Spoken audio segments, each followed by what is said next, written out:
Ისამბები 16 საათზე რეკორდული სიცხეების შეერთებულ შტატებსა და ევროპის რამდენიმე ქვეყანაში, სადაც ტემპერატურამ 40 გრადუს უკვე გადააჭარბა. ადგილობრივი მოსახლეობა და ტურისტები გაგრილებისათვის სხვადასხვა გზას მიმართავენ. 9 ივლისს კი გარემოს ეროვნული სააგენტოს მონიტორინგისა და პროგნოზირების ცენტრი საქართველოს მთელ ტერიტორიაზე ძლიერ წვიმას პროგნოზირებს. სპეციალისტები მოსახლეობას სიფრთხილისკენ მოუწოდებენ. სოფლიოს სხვა ბუნებრივ კატაკლიზმებთან ერთად ძლიერი სიცხეების დაერთო. ვაშინგტონში 6 ივლისს ცელსიუსით 35 გრადუსი დაფიქსირდა, რაც ბოლო 151 წლის განმავლობაში რეკორდული მაჩვენებელია. მიმდინარე კვირას კი ტემპერატურის 41 გრადუსამდე გაზრდას ვარაუდობენ. ძალიან ცხელა, ლამისაა ადგილზე შევიწვათ. კარგია რომ ფანტანებიდან მომავალი ბრიზი გვაგრინებს, მაგრამ მოძრაობას უწყვეტ თუ არა, სხეული თითქოს წვას იწყებს.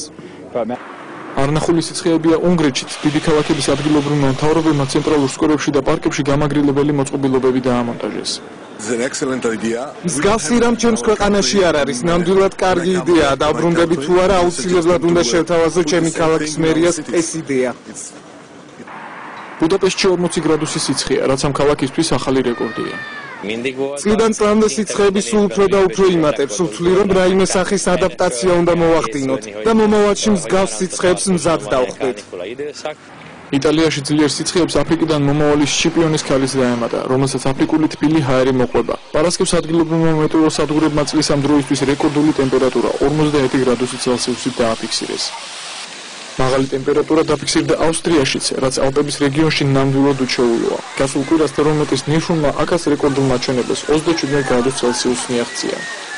მომატებულ ტემპერატურას მეცნიერები კლიმატის დათბობას უკავშირებენ. ამ დროისთვის ამერიკასა და ევროპაში სინოპტიკოსები დამაიმედებელ პროგნოზს ვერ იძლევიან. ასევე განსაკუთრებულ